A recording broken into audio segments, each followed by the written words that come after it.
오늘도 찾아주셔서 감사합니다. 모두 좋은 일만 가득하세요. 구독과 좋아요를 부탁드려요. 보아야담 이야기 시작합니다. 옛날 어느 작은 마을에 정선비라는 사람이 살고 있었다. 어릴 적부터 학문이 월등하게 뛰어나 장차 큰 인물이 될 거라는 어른들의 기대 섞인 말을 자주 듣고 자랐다. 글 공부에 전념하여 학문은 높았지만 벼슬 운이 없어 번번이 시험에서 떨어져 벼슬에 오르지 못하였고 집안 살림은 점점 어려워져 갔다. 쌀독엔 쌀 한 톨 남지 않은 처지에 놓이게 되었다. 무능력한 자신을 자책하며 해결책을 찾다가 문득 옛 친구 얼굴이 머리에 떠올랐다. 정선비에게는 동문수학하던 친구가 하나 있었는데 과거에 급제하여 한양에서 벼슬살이를 하고 있었다. 형 살기 어렵거든. 우리 집에 찾아와서 쌀이라도 갖다 먹고 하게나. 자네와 내가 보통 사이인가. 아무 걱정 말고 나를 찾아오게나. 가난한 정선비는 온 식구가 굶어 죽을 지경에 이르자 그 말을 떠올리고 지푸라기라도 잡는 심정으로 도움을 구하기 위해 친구를 찾아 한양으로 떠났다. 급한 마음에 쉬지도 않고 걸음을 재촉하여 가다가 인가도 없는 산속에서 날이 저물고 말았다. 큰일이네. 순식간에 날이 저물어 버렸으니 사방은 깜깜하고 비까지 오는데 길을 찾을 수가 없으니 큰일이구나. 정선비는 여기저기를 둘러봤지만 인간은 보이지도 않았고 불빛 하나 없는 산속에는 짐승 우는 소리만 무섭게 들려왔다. 무섭고 두려운 마음이 커져버린 정선비는 정신없이 산속을 헤매며 걷다 보니 점점 기운이 빠져 발걸음을 옮기는 것조차 힘이 들었다. 여기서 죽는구나 생각하니 혼이 다 나갈 지경이 되었다. 그때였다. 저승사자처럼 보이던 나무 사이로 저 멀리서 희미하게 깜박이는 작은 불빛이 보였다. 살았구나 싶어 비를 맞으며 미친 듯이 수풀을 헤치고 찾아가 보니 뜻밖에도 깊은 산속에 어울리지 않는 큰 대문이 있는 기와집이었다. 다급하게 문을 두드려 주인을 부르자 천하절색의 젊은 여인이 나왔다. 맨 저 혼자뿐이니 거절하는 게 당연하지만 이 밤중에 다른 곳을 가시지도 못할 테니 어쩔 수 없지요. 안으로 들어오세요. 여인은 선비가 기거할 방을 안내하고는 저녁상을 차려왔다. 시장하실 테니 어서 드세요. 정선비는 여인이 차린 밥상을 보고 깜짝 놀랐다. 태어나서 구경 한 번 해본 적 없는 진귀한 음식이 가득했다. 정신없이 밥 한 상을 다 먹고 나서야 정신을 차린 정선비는 여인에게 물었다. 여인 혼자서 어찌 이런 험한 산속에서 지내시오? 제가 기구한 팔자를 타고나 자식도 낳지 못하고 서방님마저 일찍 돌아가시니 세상 만사가 다 싫어져서 그냥 산속으로 숨어들었답니다. 사연 내내 한숨을 내쉬는 여인을 보니 정선비는 그 여인이 불쌍하게 느껴졌다. 다음 날 선비는 여인에게 고맙다는 인사를 건네며 길을 떠나려고 하였다. 그런데 무슨 영문인지 여인이 정선비의 소매를 붙잡으며 부끄러운 듯 말했다. 이것도 인연이라고 어렵게 찾아오신 터인데 하루만 더 쉬다가 가시지요. 어째 영 보내기가 싫습니다.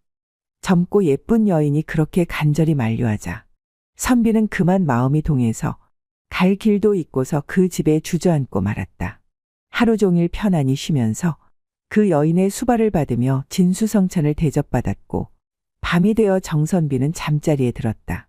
그 여인이 정선비를 바라보며 다정하게 웃던 모습이 자꾸 머릿속에 떠오르니 마음이 동하여 쉽게 잠이 오지 않았다. 아차 싶어 머리를 흔들던 그 순간 방문이 열리며 그 여인이 방으로 들어왔다. 왕이 부럽지 않은 삶이었다. 그렇게 하루 이틀 더 묵는다는 게 어느새 한 달이 지나고 말았다. 그러다가 선비는 정신이 번쩍 들었다. 집에서 굶고 있을 가족들 생각이 났던 것이었다. 정신을 차린 선비가 여인한테 이제 그만 길을 떠나겠다고 하자 여인이 벌써 다 알고 있다는 듯이 말을 했다. 서방님, 아무 걱정 말고 더 쉬다 가세요. 서방님 댁에 벌써 먹을 것 입을 것을 다 보내두었답니다. 그게 사실이요? 사실이고 말고요. 한 달이 훌쩍 지났다. 아무래도 안 되겠소. 이참에 집에 다녀올 테니 보내주구려. 내 꼭 다시 오리다. 알겠습니다. 하지만 꼭 다시 오셔야만 합니다. 다시 돌아온다는 선비의 말에 여인은 순순히 선비를 놓아주었다. 여인은 노자는 물론이고 집 밖까지 나와서 손을 흔들며 배웅을 해주었다. 선비가 본가에 당도하자 아내와 자식들이 뛰쳐나와 반갑게 맞이했다. 고생 많으셨습니다. 얼마나 좋은 친구를 두었기에 이렇게 금은 보화를 많이 보냈는지요. 평생을 먹고 살 수 있겠어요. 그럼 내 친구인데 오죽할까? 그렇게 둘러대긴 했지만 그 재물은 여인이 보내준 것이 분명했다. 세상의 덕을 봐도 이렇게 단단히 볼 수가 있을까? 선비가 집에서 두어 달을 묵다 보니 자꾸만 그 예쁜 여인이 생각나서 도저히 참을 수가 없었다. 사람의 도리로 보더라도 가서 인사를 하는 게 마땅한 법이지. 이렇게 그럴싸한 명분까지 만든 선비는 여인을 찾아서 길을 떠났다. 선비가 부지런히 길을 재촉해 여인이 사는 집이 보일락 말락하는 곳에 이르렀을 때였다. 여인을 만날 생각에 마음이 급해져서 뛰듯이 가고 있는데 뜻하지 않게 누군가 자기를 부르는 사람이 있었다. 선비가 놀라서 돌아보니 오동나무 밑에서 백발이 성성한 노인 하나가 자기를 부르고 있었다. 이보게, 잠깐 걸음을 멈추고 내 말을 들어보게. 노인장은 뉘십니까? 내 말을 잘 듣게나. 나로 말하면 하늘나라에 계신 자네 선친이 친구일세. 그분 부탁으로 이렇게 온 거야. 자네 지금 산속에 홀로 사는 웬 여인을 찾아가는 길이 아닌가? 선비가 머뭇거리면서 그렇다고 하자 노인이 말했다. 자네 아주 큰일 날 뻔했어. 그 여자를 보면서 이상한 걸 못 느꼈단 말인가? 그 여자는 사람이 아니라 요괴야. 천년 묵은 구렁이가 둔갑한 거란 말일세. 지금 자네가 가면 잡아먹으려고 준비 중일 거야. 천년 묵은 구렁이가 사람을 잡아먹고 용이 돼서 하늘로 올라가려고 말이지. 그 말을 들은 선비는 얼굴이 하얗게 질려버렸지만 도저히 믿기지가 않았다. 그렇게 예쁘고 헌신적인 여인이 천년 묵은 구렁이라니 도저히 믿을 수가 없었다. 믿기지 않거든 내가 하라는 대로 해보게. 그 집에 당도하거든. 문으로 들어가지 말고 살짝 뒷담을 넘어 들어가 방 안을 엿보게. 그러면 내 말이 사실인지 아닌지 알게 될 거야. 자네가 사는 방법은 단 한 가지뿐이야. 다시 구렁이 몰래 조용히 담을 넘어 나와서 방금 도착한 것처럼 대문을 두들기면 구렁이가 여자로 변해서 자네를 맞이하고 밥상을 차려올 걸세. 그러면 밥을 한술 떠서 입에 물었다가 삼키지를 말고 여자를 향해 확 뱉어 버리라고. 그렇게 해야만 죽음을 면할 수 있어. 꼭 명심하게. 자네가 살 길은 이 방법뿐이야. 백발 노인은 그렇게 말을 던지고는 온데간데 없이 사라져버렸다. 여인의 집에 당도한 선비는 문 앞에서 잠깐 망설이다가 집 뒤로 돌아가 담을 타 넘었다. 손가락에 침을 발라 문풍지에 구멍을 뚫고서 안을 들여다보니 아니나 다를까 여인은 온데간데 없고 커다란 구렁이가 웅크리고 앉아 있었다. 선비는 오금이 다 저려왔지만 마음을 단단히 다잡고서 다시 담을 넘어 대문으로 돌아와서 호흡을 가다듬고는 문을 두드렸다. 그랬더니 전날과 다름없이 그 여인이 나와 선비의 손을 부여 잡으면서 반갑게 맞이했다. 서방님, 정말 돌아오셨군요. 어서 안으로 들어가세요. 선비가 방에 앉자 여인은 전날처럼 진수성찬을 차려내와서 분길 같은 손으로 선비의 손에 숟가락을 쥐어주었다. 밥을 한 숟가락 떠서 입에 집어넣은 선비는 고민에 빠졌다. 밥을 뱉으면 나는 살고 저 여자는 죽겠지. 저 여인 덕에 내가 가진 호강을 다 누려보고 굶어 죽을 지경에 있던 우리 가족이 잘 살 수 있게 되지 않았는가. 하지만 아버지 말씀을 거역할 수도 없으니 답이 나오지 않았다. 망설이던 선비는 눈을 들어서 여인을 한번 바라보았다. 그러더니 밥을 꼭꼭 씹어서 목구멍으로 꿀떡 삼켰다. 그렇게 밥 한 그릇을 남김없이 다 비웠다. 그러자 여인이 선비의 손을 덥석 움켜쥐는 것이었다. 서방님, 어찌 그 밥을 내게 뱉지 않으셨단 말씀입니까? 아니 그 일을 알고 있었단 말이요? 알다 뿐이겠습니까? 알아도 말을 할 수가 없었던 거지요. 선비는 그만 깜짝 놀라 여인의 얼굴만 멍하니 바라보고 있었다. 그러면서 여인은 신기한 이야기를 전해주었다. 서방님이 만난 그 백발 노인은 천년 묵은 지네랍니다. 이 골짜기에 나와 함께 살고 있는데 우리 둘 중 하나만 용이 되어 승천할 수 있는 운명이었지요. 제가 이번에 서방님의 마음을 얻으면 용이 돼서 올라가게 되니 그 일을 방해하려고 그렇게 나타났던 것이랍니다. 이제 저는 서방님 덕분에 용이 되어 승천하게 됐습니다. 그리 된 일이었군요. 나는 그간에 입은 은혜가 과한지라 차라리 나 혼자 죽고 말자고 작정했더랬소. 죽기는 왜 죽는답니까? 만약 서방님이 저한테 밥을 뱉었다면 오히려 해를 당했겠지요. 천년을 기다린 일이 한순간에 물거품이 되는 순간이니 어찌 안 그렇겠습니까? 이제 다 잘 되었으니 걱정 마세요. 그럼 저는 이제 떠나갑니다. 부디 길이 평안하세요. 여인이 선비에게 마지막으로 큰절을 하며 말하자 갑자기 뇌성병력이 치면서 천지가 진동하더니 선비는 정신을 잃고 말았다. 선비가 쓰러진 머리 위 하늘에는 번개가 치는 사이로 천년 묵은 구렁이가 용으로 변신해서 하늘로 꿈틀거리며 올라가고 있었다. 얼마나 지났을까? 선비가 한참 만에 정신을 차리고 보니 기와집은 온데간데 없고 바위 위에 누워 있었다. 놀라서 주변을 살펴보니 큰 바위 밑에 구렁이가 용이 되기 위해 돌을 닦던 터가 눈에 띄었다. 아, 이게 정령 꿈은 아니었구나. 정신과 몸을 추스린 선비는 다시 길을 걸어 집으로 돌아갔다. 집으로 돌아온 선비는 그 뒤로 하는 일마다 술술 잘 풀려서 재산도 불어나고 벼슬길도 열려 평생을 편안하게 잘 살았다고 한다. 옛날 경상도의 어느 산골에 강씨 성을 가진 나무꾼이 살고 있었다. 가진 건 별로 없지만 아내와 금술이 아주 좋았다. 하루하루를 알콩달콩 깨소금을 볶으며 행복한 나날을 보냈지만 나이 40이 다 되도록 슬아의 자식이 없는 게 큰 걱정이었다. 아내는 수년간 아침 저녁으로 장독대에 물 한 사발을 떠놓고 지극정성을 다해 빌고 또 빌었다. 아내의 뒷모습이 늘 가슴 아팠던 나무꾼은 큰 결심을 한 듯 아내에게 말했다. 임자, 그러다 몸 상하겠소. 이제 그만합시다. 삼신할매도 야속하시지. 왜 우리만 아이를 점지해 주시지 않는 걸까요? 다 내 탓이오. 밭이 아무리 좋아도 씨가 나쁘면 열매가 안 맺는 것 아니겠소. 부부가 자식을 포기해 갈 무렵 뜻하지 않게 아내에게 태기가 있었다. 처음엔 혹시나 했는데 갈수록 배가 불러오는 것이 아기를 가진 게 분명했다. 아내의 배는 유난히 크게 부풀어 올랐다.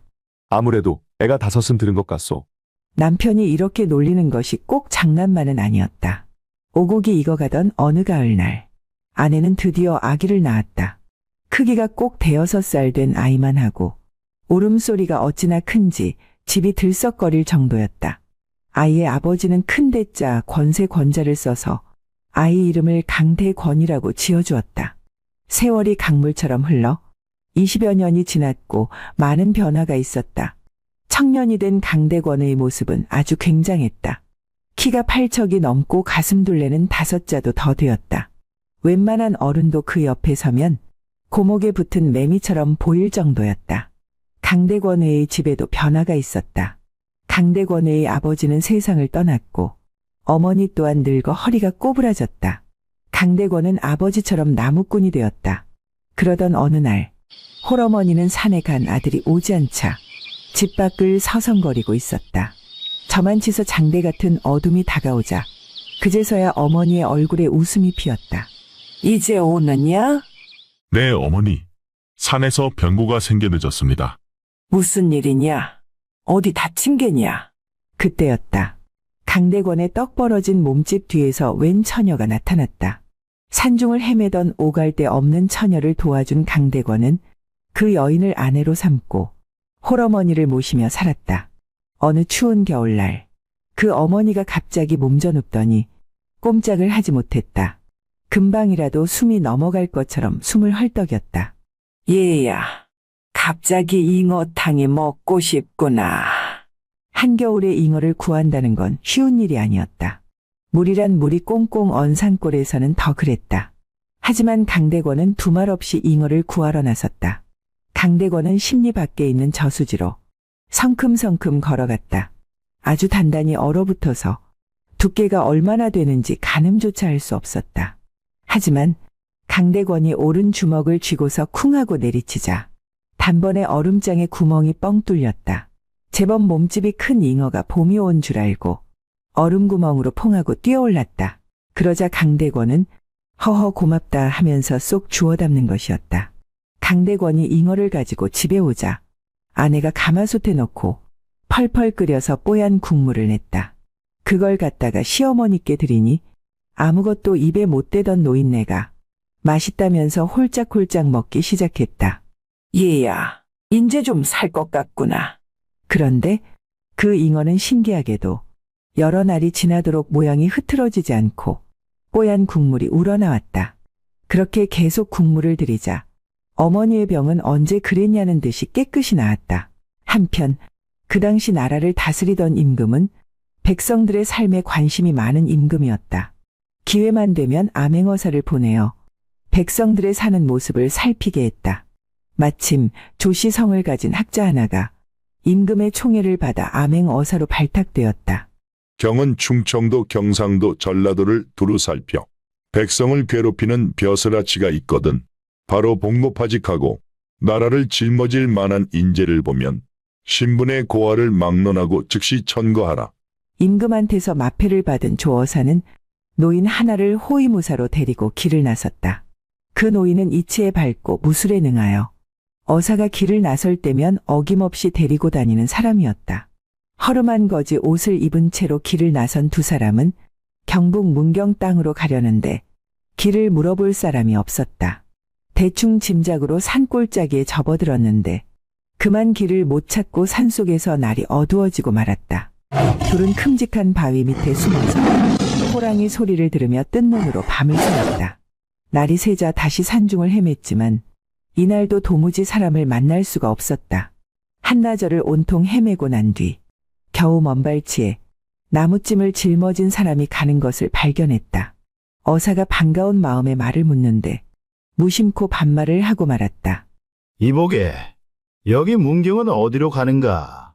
지게를 짊어진 그 나무꾼은 나이가 많은 노인이었다. 거짓고르란 낯선 사람이 다짜고짜 반말을 하자 노인은 화가 났다. 그래서 골탕을 먹이려고 길을 거꾸로 알려주었다. 문경! 오던 길로 도로 가야 문경인데.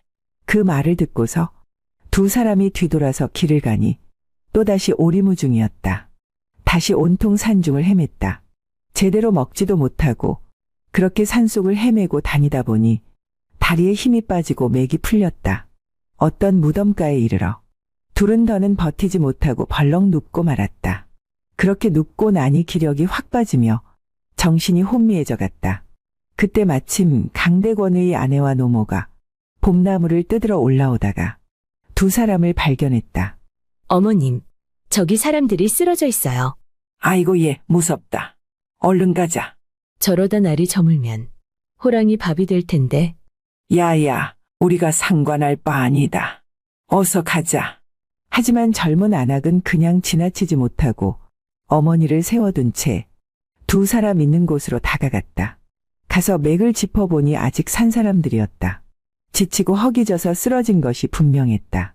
당장 무엇을 먹여야 할 텐데 가진 게 없었다. 부인의 도움이 없었다면 우린 둘 다 죽은 목숨이었어. 어디 사는지 따라가 봅시다. 어사와 노인은 자리에서 일어나 안악이 내려간 쪽으로 서둘러 쫓아갔다. 노파와 여인이 가는 길을 뒤따라 둔덕을 몇 개 넘으니 심심산중에 초가집이 되어서 채 앉아있는 것이 보였다. 노파와 여인은 그중 맨 끝 집으로 들어갔다. 어사와 노인은 그 뒤를 따라 들어가 뒤 곁에 몸을 숨겼다. 그때 갑자기 산이 무너지는 소리가 나면서 땅이 흔들리기 시작했다. 지진인가 하고서 사방을 살펴보니 그게 아니었다. 어떤 나무꾼이 나무를 짊어지고 내려오는데 그가 발을 디딜 때마다 땅이 울리는 것이었다. 팔척장신의 가슴이 떡 벌어진 사람, 바로 강대권이었다. 그 무시무시한 사람이 바로 어사가 숨어있는 집으로 쑥 들어와서 나무찜을 부리는데 나무찜 크기가 집채만 했다.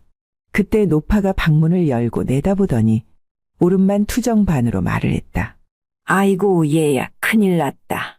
왜 그러세요? 아 글쎄 내 처가 말이다. 산속에 웬 그지 둘이 쓰러져 있는데 부러워서 못 살겠다. 그러자 강대권은 눈을 부릅뜨고 말했다. 걱정하지 마세요, 어머니. 까짓것 때려 죽이고 다시 장가들죠 뭐. 뒤곁에서 숨어 동정을 살피고 있던 두 사람의 눈이 둥그레졌다. 노인은 급히 품속에서 단도를 꺼내 강대권을 겨냥했다. 그걸 아는지 모르는지 강대권은 한 손에 나무 작대기를 움켜쥔 채 다짜고짜 아내를 끌고서 건너방으로 들어갔다. 단도를 쥔 노인은 여차하면 던질 태세로 바짝 긴장해서 방 안 동정을 살폈다. 그런데 방 안에서 이상한 일이 벌어졌다. 청년이 여자를 아랫목에 앉히더니 그 커다란 몸을 굽혀서 넙죽 큰절하는 것이었다. 여보, 참 좋은 일을 했어. 연약한 여인의 몸으로 두 생명을 구했다니. 참 장한 일을 했구려. 한데 어머니는 부끄럽다고 저렇게 야단을 하시니 자식된 도리로 어떡한단 말이오. 자, 내 말대로 합시다. 내가 이 작대기로 이불을 때릴 테니 당신은 죽는 소리 하구려. 그러면 어머니 마음이 좀 풀리실게요. 그러더니 강대권은 막대기로 이불을 퍽퍽 후려갈기기 시작했다. 아이고 나 죽네, 아이고 나 죽어. 안방에선 비명소리가 한참이나 들려왔다. 한참이 지난 후 강대권은 방문을 박차고 나와서 나무 작대기를 마당에다 훌떡 집어 던졌다. 어머니, 저녁이나 차려주세요. 그년 때려 죽였습니다. 야 이놈아, 네 처가 어떻게 만난 여자냐? 내가 언제 때려 죽이라고 했느냐? 그저 부끄럽다고 했지. 시어머니는 서둘러 건넌방으로 가서 문을 열었다. 아이고, 얘가 죽었네, 죽었어. 이를 어쩌노? 아가, 저 무지한 놈이 너를 얼마나 두들겼느냐? 때리는 소리가 안방까지 들리더니 이를 어쩌노? 정신 차리거라, 아가. 그 모습을 몰래 지켜보고 있던 암행어사가 무릎을 쳤다. 그 아내의 그 남편이로다. 그야말로 인물이군. 암행어사는 마음이 바빠졌다. 그간 임금님께 청구할 만한 인재를 찾지 못하던 터에 이제야 만난 것이었다. 강대권의 얽힌 사연을 적어서 임금님께 올리는 상소문을 만들었다. 그리고 고을 원에게 청하여 상소문을 급히 한양으로 올려보냈다. 이제나 저제나 좋은 소식을 기다리던 임금은 상소문을 받고 크게 기뻐하여 당장 그 나무꾼을 한양으로 불러올리라는 어명을 내렸다. 난데없이 어명을 받고 대궐로 가게 된 강대권은 만조백관이 두 줄로 늘어선 대궐들 앞에 엎드렸다. 금관 조복을 입은 임금이 높은 용상 위에서 강대권을 내려다보았다. 여봐라, 내 이름이 무엇이냐? 그런데 강대권은 두꺼비처럼 엎드려서 아무 대꾸를 하지 않는 것이었다. 여봐라, 내 아무리 나무꾼이라 할지언정 성명이 있을 게 아니냐? 성명을 대보거라. 그래도 계속 대답이 없자 관리 하나가 다가왔다. 이놈아, 목이 떨어지고 싶은 게냐? 얼른 얘기하거라. 그러자 엎드려 있던 강대권은 할 수 없이 입을 열었다. 강대권이 아래오 하는데 그 소리가 얼마나 컸던지 경복궁 대궐 기왓장이 들뜨고 소나무에 달렸던 솔방울이 후드득 떨어질 정도였다. 만조백관은 물론이고 임금이 그 소리에 얼마나 놀랐는지 뒤로 벌러덩 자빠지는데 내관들이 얼른 와서 붙드는 바람에 겨우 공경을 모면했다. 소인의 성명은 강대권인 줄로 아래요. 강대권이라. 대권이면 큰 대자의 권세 권자로군. 예, 그렇습니다. 과연 좋은 이름이로다. 너에게 언젠가 큰 권세를 누릴 때가 오리라. 임금이 다시 정색하면서 말했다. 여봐라, 글을 배운 적이 있는지 아뢰어라. 그래, 천자문도 안 배웠단 말이냐? 돌아가신 아버님께 천자문은 대충 배웠사옵니다. 천자문 속에는 가진 이치가 다 들어있으니 그걸 배웠으면 됐다. 하지만 사나이라면 무술을 해야 하는 법. 혹시 무술을 배운 일이 있느냐? 또 대답이 없었다.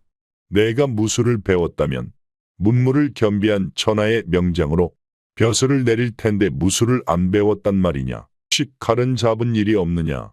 그러자 강대권이 대답했다. 제대로 된 칼을 잡은 적이 없습니다. 하지만 마을 뒷산 암자에 계신 스님이 물풀에 나무 막대기 휘두르는 법을 가르쳐줘서 목검 연습은 조금 해본 줄로 아뢰옵니다. 옳거니, 그럼 됐다. 여봐라, 여기 박 장군을 대령시켜라. 어명이 내리자 박 장군이 갑옷을 차려입고 육척 장검을 차고 느릿느릿 걸어 나왔다. 구레나룻이 시커먼 데다가 손등에 곰처럼 털이 난 박장군은 대궐 안에서 가장 무술이 뛰어난 장수였다. 임금은 강대권이 입을 갑옷과 투구를 내오게 했다. 하지만 몸집이 워낙 커서 맞는 것이 없었다.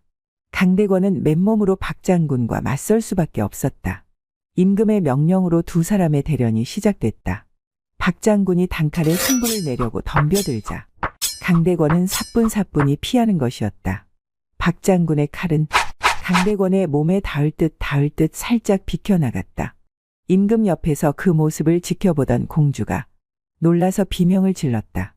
그 소리에 강대권이 잠깐 시선을 돌린 순간 박장군의 칼이 강대권의 목에 와 닿았다. 위기일발이었다. 하지만 강대권은 비호같이 몸을 피하면서 번개같이 장검을 휘둘렀다. 쨍그랑 하고 박장군의 칼이 두 동강 나서는 반토막이 대궐 담장 밖으로 날아가 버렸다. 그러자 박장군은 칼을 던지고 무릎을 꿇어 엎드렸다. 여봐라 강대권, 박 장군의 목을 쳐라. 임금이 거듭 재촉을 하자 강대권은 결심한 듯 칼을 들었다.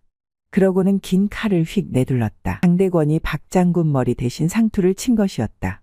임금님이 옥좌에서 일어나 꿇어앉은 강대권에게 말했다. 장하다 강대권, 내에 그럴 줄 알았도다. 사람의 생명은 무엇보다 소중한 것. 인명을 아끼는 너의 마음씀이 참으로 가상하도다. 임금은 다시 만조백관을 향하여 말했다. 경들이 지금 두 눈으로 똑똑히 보았을 것이요. 강대권은 비록 미천한 나무꾼에 불과하지만 누가 감히 그를 얕잡아 볼 수 있겠소. 내 강대권을 조선의 대장군으로 삼으리다. 그렇게 해서 강대권은 하루아침에 산골 나무꾼에서 온 나라를 호령하는 대장군이 되었다. 그 후 강대권은 오래도록 임금의 신임을 받으며 나라의 동량으로서 몫을 톡톡히 하였다고 한다. 시골에 있던 모친과 아내도 불러 올려 행복하게 살았다고 한다. 옛날 강원도 어느 고을에 이선준이라는 선비가 살고 있었다. 집안 대대로 인품과 학식을 지닌 선비 집안이었지만 어려서 아버지가 돌아가시는 바람에 가산이 기울어 형편이 좋지 않았다. 어머니는 명문가의 양반이었지만 자존심을 버리고 삭바느질을 해서 집안 살림을 꾸렸고 성심껏 아들 공부를 뒷바라지하였다.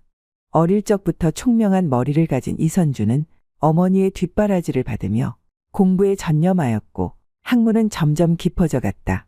세월이 흘러 이선준의 나이 16이 되었을 때 책을 구하기 위해 저작거리를 거닐다. 한양에서 과거 시험이 있다는 소식을 듣고 뛸 듯이 기뻤다.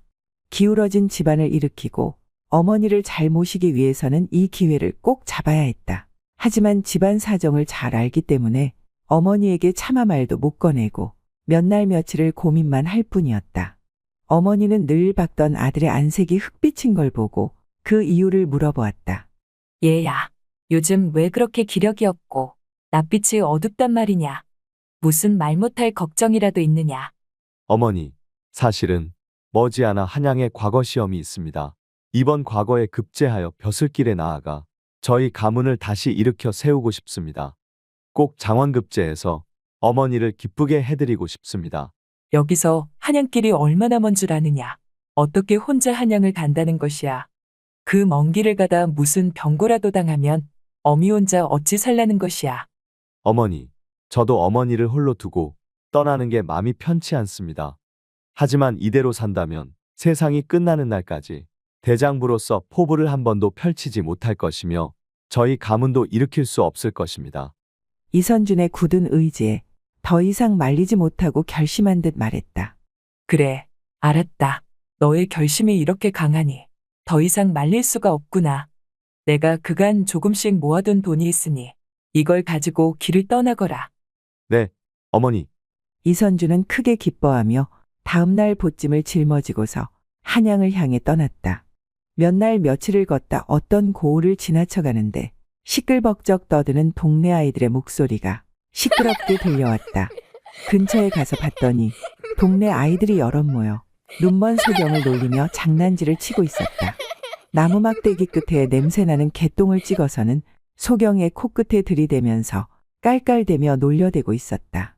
아이고 이놈들아, 구려 죽겠다, 구려 죽겠어. 소경은 괴로워 손사래를 쳐보았지만 아이들은 더 심하게 장난을 쳐대었다. 야, 이놈들아. 이게 무슨 짓들이냐? 보다 못한 이선주는 쫓아가서 아이들을 혼내주었다. 어디 가는 뉘신데 이렇게 선한 일을 하신단 말이오? 나는 강원도에 사는 이선준이라는 사람입니다. 한양의 과거를 보러 가는 길입니다. 한양까지 가려면 힘들겠구려. 날도 저물었으니 오늘은 우리 집에서 하룻밤 묵고 가구려. 저랑 함께 가십시다. 이선주는 가난한 소경에게 신세를 지고 싶지 않았으나 자신의 처지 또한 딱한 신세라 마지못해 그의 뒤를 따라갔다. 소경의 집 앞에 도착한 이선주는 입을 다물 수가 없었다. 뜻밖에도 큰 기와집이었다. 알고 봤더니 그 소경은 그 지역에서 점을 잘 치기로 유명한 판수였다. 이선주는 그 집에서 하룻밤을 편히 묵고 아침이 되자 길을 떠나기 전에 판수에게 인사를 했다. 이렇게 오신 김에 내가 앞길을 점쳐 드리리다. 사주를 불러보구려. 그 말에 솔깃한 이선주는 사주를 대고 판수 앞에 앉았다. 판수는 사주를 꼽고 산통을 흔들면서 한참을 헤아려 보더니 점괘를 뽑았다. 이번 과거에 틀림없이 장원 급제를 하겠소. 하지만 아차하면 죽을 운명이요. 고비가 한 번도 아니고 3번이나 들었구려. 이 고비를 못 넘기면 급제를 한들 모든 일이 다 허사요. 장원급제라는 기쁨도 무색하게 이선주는 가슴이 덜컥 내려앉았다. 이보시오. 죽을 고비가 있다면 그 일을 피할 방법도 있지 않겠소. 살 방도를 알려주시오. 앞에 고비 2번은 선비의 마음 먹기에 달렸소. 마음만 똑바로 먹으면 넘길 수 있는 문제지요. 하지만 마지막 한 번이 아주 어렵군요. 3번째 죽을 고비에 이르거든 이 쌈지를 꼭 펼쳐보시오. 그럼 그 방도가 보일 것이요. 이선주는 쌈지를 받아들고 고맙다는 인사를 나눈 후 마음을 다잡고 길을 나섰다. 하루 종일 걸어 어떤 주막에 도착하여 유숙하게 되었다. 그날 밤 이선주는 몸이 천근만근 무겁고 몹시 피곤했지만 자신을 위해 고생하는 어머니의 얼굴을 떠올리며 밤늦게까지 글 공부를 하고 있었다. 인적이 끊기고 고요한 새벽이 되자 이선준의 방문이 스르르 열렸다. 얼굴에 분칠을 하고 속살이 훤히 비치는 하늘하늘한 옷을 입은 주막의 여주인이 미소를 지으며 술상을 들고 들어왔다. 아니, 이게 무엇이오? 나는 술상을 시키지 않았소. 그냥 제가 드리는 겁니다. 밤늦도록 글 공부하시는 나리의 모습에 그만 반하고 말았지 뭐예요. 여자는 이선준에게 술을 따라서 권하더니 곁으로 다가와 살며시 몸을 기대며 분길 같은 손으로 이선준의 손을 부여잡으며 교태를 부렸다. 여주인이 움직일 때마다 언뜻 스쳐 지나가는 여인의 살결에 이선준은 몸과 마음이 다 어질어질할 지경이 되었다. 그때 문득 판수의 말이 떠올랐다. 이선준은 깜짝 놀라서 손을 뿌리치면서 말했다. 이러지 마시오. 보아하니 혼인을 하신 분 같은데 남편이 알면 얼마나 놀라겠습니까? 난 아무 생각이 없으니 그냥 술상을 가지고 나가시오. 이선준이 정색을 하고서 차갑게 말을 하니 여인은 입을 삐죽거리며 상을 들고 나가려 하였다. 바로 그때였다. 문이 쾅하고 열리더니 험상궂게 생긴 남자가 칼을 들고 뛰어들어 오더니 들고 있던 칼을 바닥에 내려놓으며 이선준 앞에 털썩 무릎을 꿇었다. 아니, 당신은 또 니십니까? 저는 이 여자의 남편입니다. 이 여자가 젊은 손님들을 유혹하는 낌새를 채고 오늘 길을 떠난 척하며 몰래 지켜보고 있었지요. 여차하면 둘 다 죽이려 했는데 선비님이 이렇게 하실 줄은 정말 몰랐습니다. 그 말을 듣던 이선준은 등에 식은땀이 주르르 흘렀다. 까딱하면 시퍼런 칼날에 목이 잘릴 뻔한 순간이었다. 주막주인은 이선준을 잘 대접하고 여비까지 보태어 보내주었다. 마음을 잘 먹은 덕에 죽을 고비를 넘기고 오히려 복을 받은 셈이었다. 이선준은 길을 재촉하며 생각했다. 이제 2 고비가 남은 것인가. 이선준은 다시 몇 날 며칠을 걸어서 한양에 당도했다. 그는 한 객사를 숙소로 정해놓고 한양 주변을 둘러보며 산책을 하고 있었다. 이곳저곳을 구경 다니다 날이 어두워져 숙소를 찾는데 이 길이 그 길 같고 이 집이 저 집 같아서 쉽게 찾을 수가 없었다. 한참을 헤매다 보니 어느새 밤이 이슥해지고 말았다. 인적이 다 끊긴 길에서 혼자 방황을 하고 있는데 갑자기 덩치 좋은 산에 몇이 달려들더니 이선준의 입을 막고 다짜고짜 자루에 집어넣었다. 그러고는 어깨에 떠매고 어디론가 가기 시작했다. 일가 친척 하나 없는 낯선 땅에서 말로만 듣던 보쌈을 당한 것이었다. 이선준이 자루에서 풀려난 곳은 으리으리한 대갓집의 별당이었다. 자루에서 풀려난 이선준의 앞에는 아리따운 처녀가 다소곳이 앉아 있었다. 이게 어찌된 일이오? 나를 왜 여기로 데려온 것이오? 죄송합니다, 도련님. 다 저희 부모님이 시키신 일이랍니다. 제가 상부사를 타고나 첫 남편을 잃을 운명이라고 하여 이렇게 남모르는 도련님을 데려온 것이지요. 이게 무슨 운명의 장난인지요? 그렇다면 나는 오늘 밤만 지나면 죽은 목숨이란 말이군요. 제가 부모님을 긋고 말렸는데 끝내 이를 꾸미고 마셨답니다. 외동딸이 청산과부가 되는 것을 견딜 수 없다면서요. 그저 죄송할 뿐입니다. 그러면서 처녀가 눈물을 흘리니 이선준은 곧 죽을 자신의 신세는 잊고 오히려 처녀가 불쌍해지는 것이었다. 사연을 들으니 정말 딱하군요.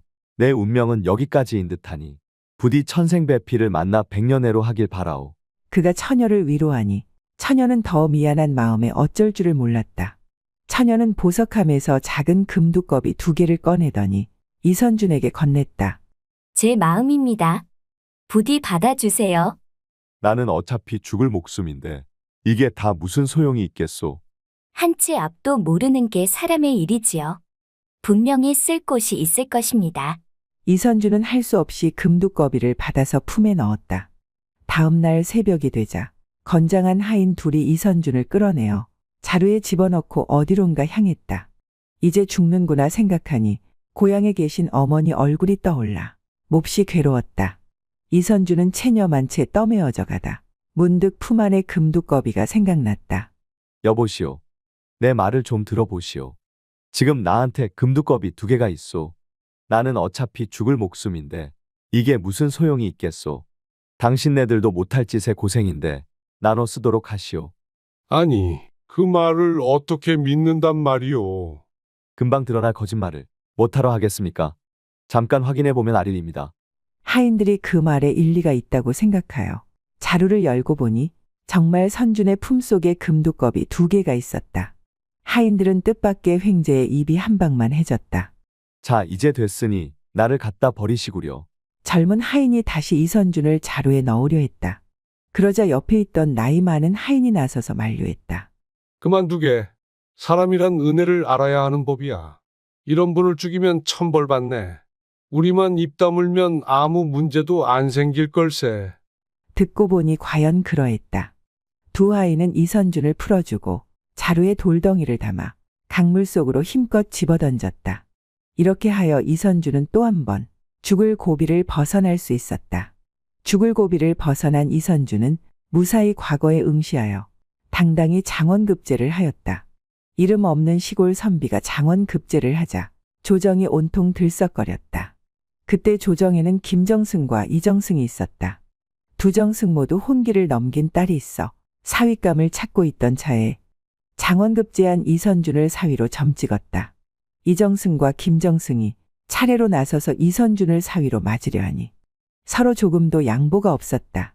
결국은 임금이 결정을 하게 되었다. 듣자 하니 이정승 딸은 16이고 김정승 딸은 17이라지. 한 살이라도 더 먹은 김정승 딸과 맺어주는 게 좋겠소. 이렇게 해서 이선준은 김정승 딸과 결혼하게 되었다. 하루바삐 어머니를 뵙고 장원급제의 기쁜 소식을 빨리 전하고 싶은 생각뿐이었으나 김정승 댁에서 혼례를 어찌나 서두르는지 고향에도 내려가지 못한 채 혼례를 올리게 되었다. 김정승의 딸과 결혼한 그날 밤 이선준은 이런저런 생각에 긴장이 되어 뒷간을 찾아 밖으로 나왔다. 그런데 그때 복면을 한 남자가 살짝 담을 넘어 들어오더니 쏜살같이 신부의 방으로 들어가는 것이었다. 그러더니 얼마 후 검은 그림자는 다시 방에서 나와 담을 넘어 사라졌다. 이선준은 급히 방으로 뛰어들어갔다. 이선준은 방에서 뛰어나와 집안 사람들을 불러 모았다. 큰일 났습니다. 신부가 칼에 찔려 죽었습니다. 김정승 부부는 깜짝 놀라서 버선발로 뛰쳐나왔다. 이선준에게 사정 얘기를 듣던 김정승은 사랑하던 외동딸을 잃은 터라 제정신이 아니었다. 갑자기 원망 섞인 눈으로 이선준을 쏘아보기 시작했다. 다음 날 포도대장이 부하를 이끌고 김정승 집으로 사건 조사를 나왔다. 갑자기 김정승이 이선준을 가리키며 소리쳤다. 포도대장, 저놈이 범인이요. 전부터 우리 딸애와의 혼인을 탐탁지 않게 여기더니 이런 짓을 벌인 게야. 그렇지 않고서야 우리 딸을 죽일 사람이 누가 있겠소. 첫날 밤에 신부를 혼자 놔두고 밖으로 나갔다는 게 도대체 말이나 되는 소린가. 저놈을 단단히 조사해 보시오. 날벼락 같은 말이었다. 이선준은 나서서 변명을 했지만 김정승은 막무가내였다. 김정승의 권세가 어찌나 당당했던지 포도대장 또한 그 앞에서 설설 기었다. 그는 이선준을 옥에 가두고 사건을 조사하기 시작했다. 끝까지 범인이 안 잡히면 이선준이 죄를 뒤집어쓰게 될 상황이었다. 감옥에 갇힌 채 고생하던 이선준은 문득 판수가 전해준 작은 쌈지를 생각해냈다. 그는 쌈지를 포도대장에게 보여주며 그곳에 사건의 비밀이 담겨 있을 테니 꼭 살펴달라고 간청했다. 이선준이 준 쌈지에 들어있는 건 누런 종이 하나뿐이었다. 그 종이에는 흰 백자 3개가 씌어 있었는데 포도대장은 아무리 궁리를 해도 뜻을 알아낼 수가 없었다. 이리저리 물어보았지만 누구도 그 뜻을 푸는 사람이 없었다. 어느새 그 쌈지에 대한 이야기는 임금에게까지 알려졌다. 임금은 지혜롭기로 소문난 이정승에게 쌈지를 전해주면서 어떻게든 문제를 해결하라고 하였다. 뜻을 풀지 못하면 혼란의 주범인 이선준을 처형하겠노라고 하였다.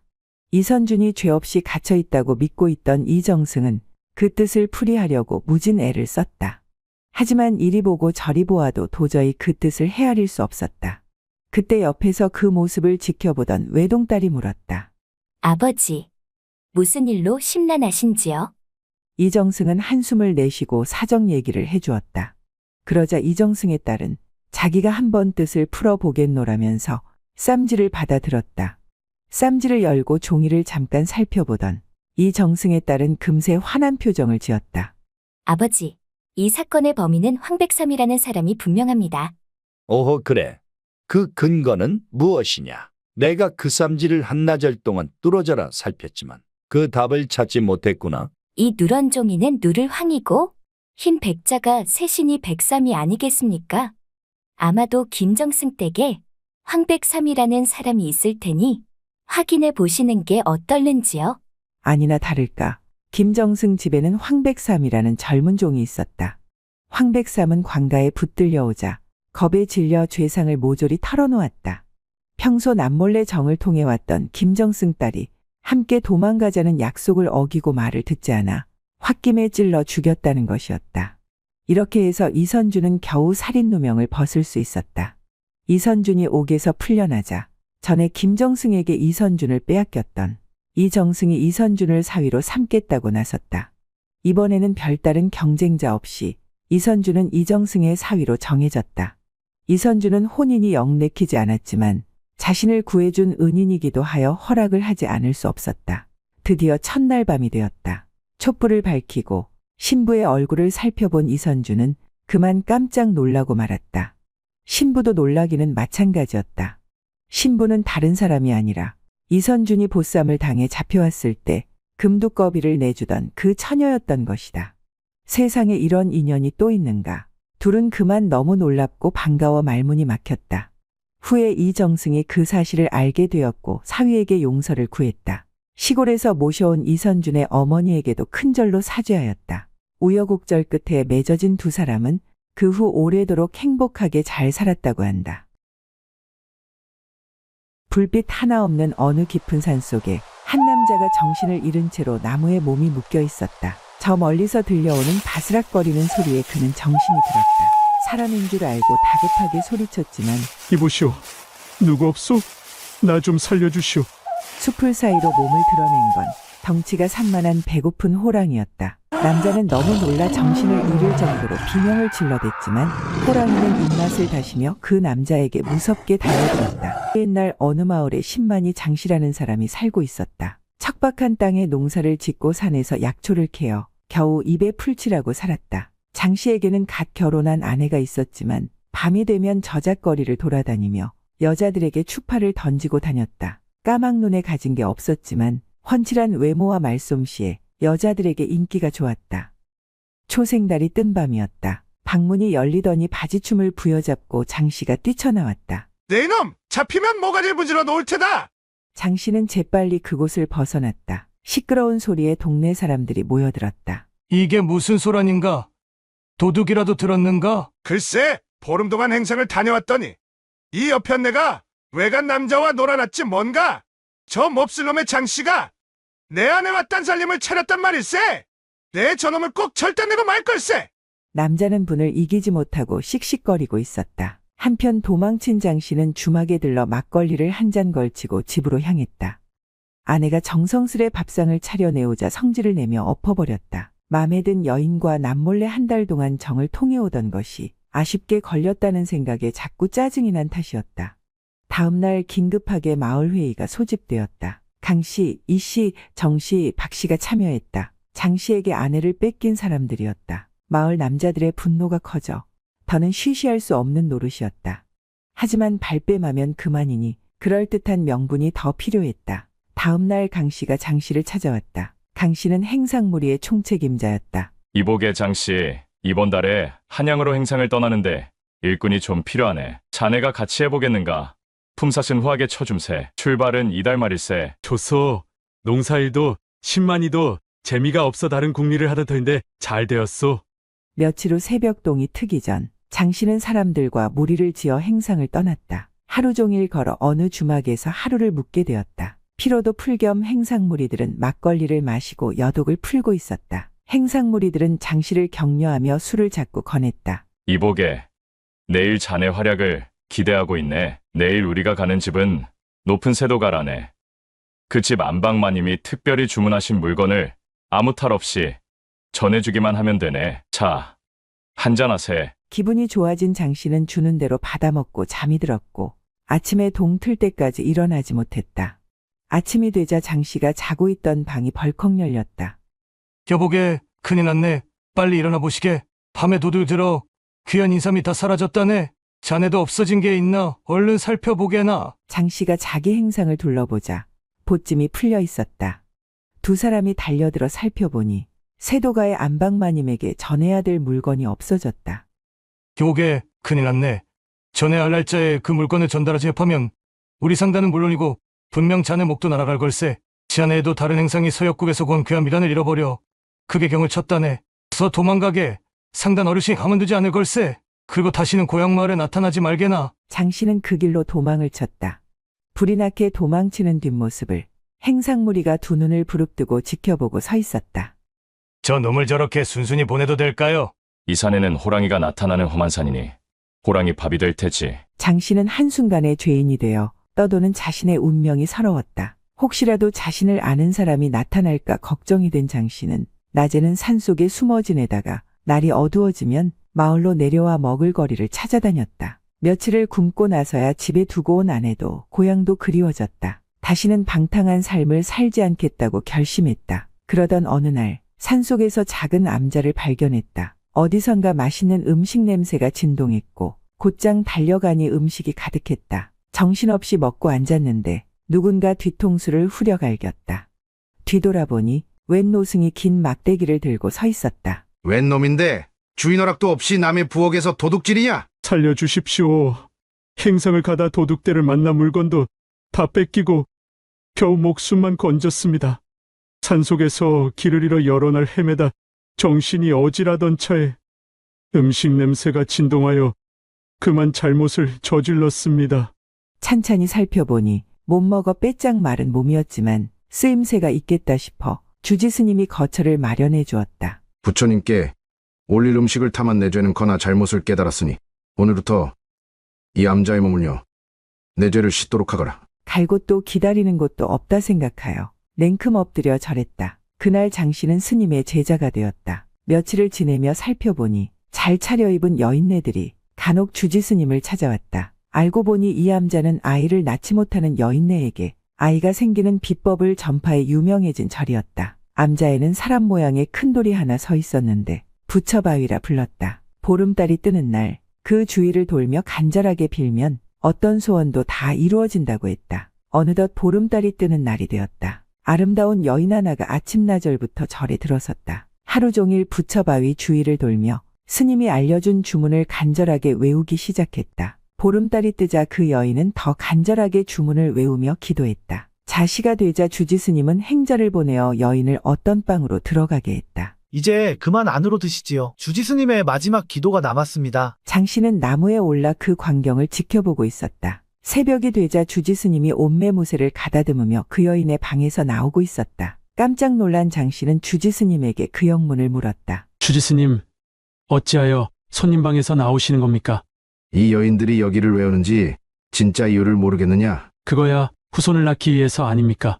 후손이 귀한 집안이지만 자손을 가질 수 없는 지아비를 가진 사대부 여인들이니라. 아이를 갖지 못하는 죄는 아녀자에게만 모르니 여기를 찾아오는 것이지. 나도 이젠 나이가 들어 젊은 너를 후임자로 삼은 것이다. 장씨는 그제서야 오갈데 없는 자신을 제자로 삼은 주지스님의 진짜 이유를 알게 되었다. 그 이후로 주지스님에게 특별한 비법을 배우고 글을 배웠다. 그 비법이라는 것이 참으로 달콤하고 즐거운 것이었다. 꽤 먼 길이었지만 암자를 찾는 여인네들을 절까지 길을 안내하는 것이 그 첫 번째요. 몇 끼마다 맛있는 과일이며 닭고기를 실컷 먹으니 이미 젊은 사대부 여인과 정분이나 급하게 절을 떠나게 되었고 장씨가 작은 암자의 주지스님이 되었다. 장씨의 탁월한 능력으로 부처바위는 더 유명해져 여인들의 발길이 끊기지 않았고 그 소문은 왕비의 귀에까지 들어가게 되었다. 왕과 왕비는 금술이 좋았지만 후손이 없었다. 그런데 후궁 의품계 중 가장 낮은 수건이 태기를 보이니 왕은 수건과 보내는 시간이 많아졌고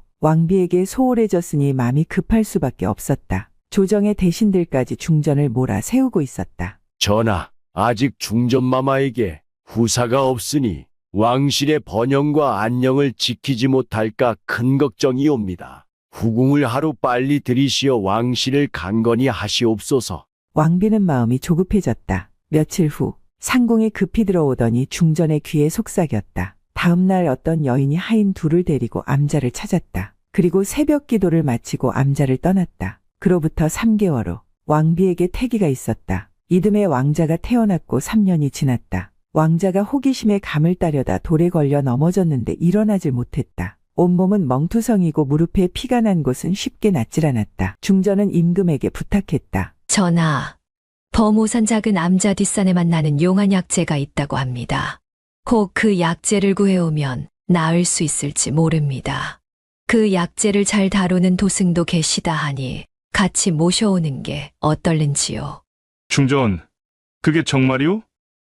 내 얼른 그 도승을 모셔오도록 하겠소. 임금은 왕비의 말을 들어 도승을 궁궐로 데려왔다. 그가 장씨였다. 장씨는 가져온 약재에 특별한 조제약을 몰래 넣어 왕자에게 먹이고 인시까지 기도를 했다. 아침이 밝자 세자가 정신을 차리고 일어나 앉았다. 임금과 중전은 크게 기뻐하고 장씨에게 큰 상을 내렸다. 왕자가 아플 때마다 도승이 낫게 해주니 임금은 더 크게 신뢰하였고 별궁의 거처를 만들어 주었다. 장씨가 세자를 치료하고 궁궐 안에 연못을 거닐고 있는데 시녀 하나가 나타나 쪽지를 건네주고 급히 자리를 떠났다. 쪽지를 펼쳐본 장씨는 씩 웃었다. 별궁에 도착한 장씨가 방에서 기다리자 씨는 뒤돌아 방긋 웃으며 여인의 두 손을 잡았다. 미리 전가를 주시지 않으셨다면 그 약초를 미리 준비하지 못하였을 것입니다.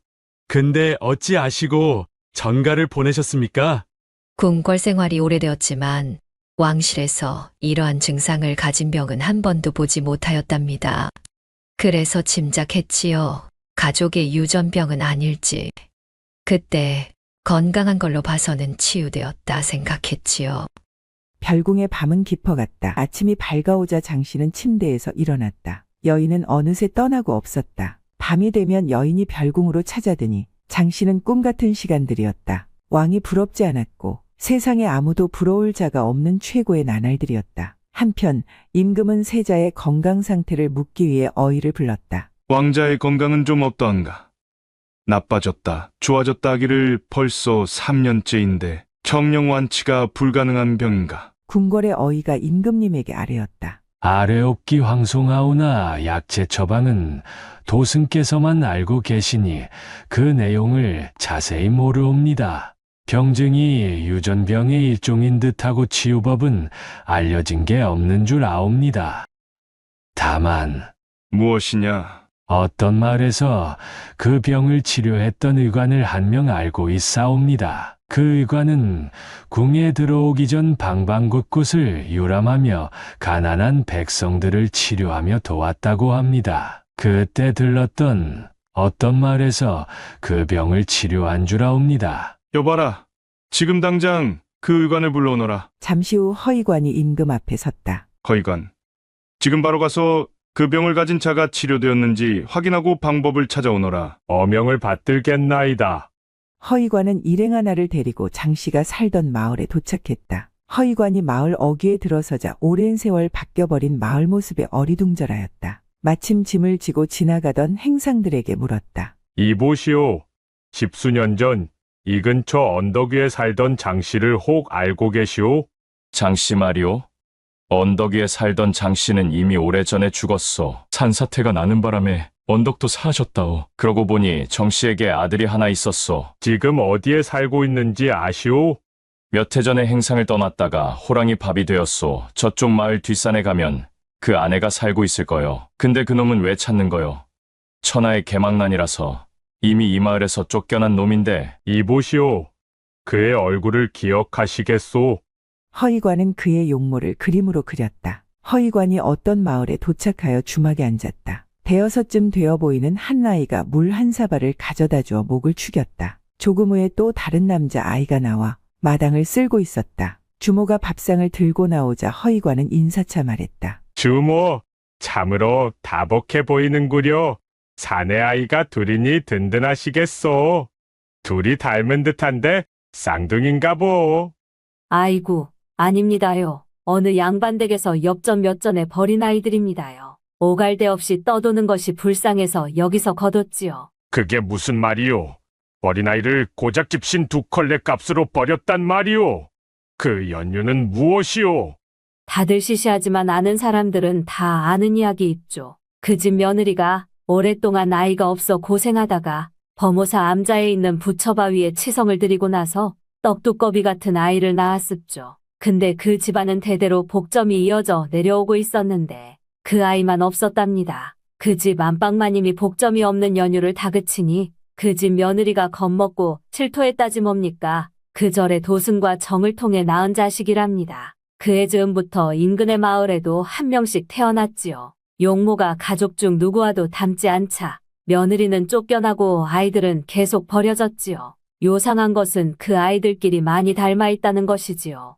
허의관은 그자의 용모가 든 그림을 들고 마을을 찾아다니면서 그자의 행실에 대해 들었고 그리고 암자에 들러 장씨가 어떻게 스님이 되었는지 사정을 알게 되었다. 돌아 나오는 길에 사대부의 아녀자들이 암자로 들어가는 것을 지켜보았다. 그 절의 이름은 범호사였다. 며칠 후 허의관은 왕에게 아뢰었다. 왕자를 살릴 처방을 알아왔느냐? 예, 전하.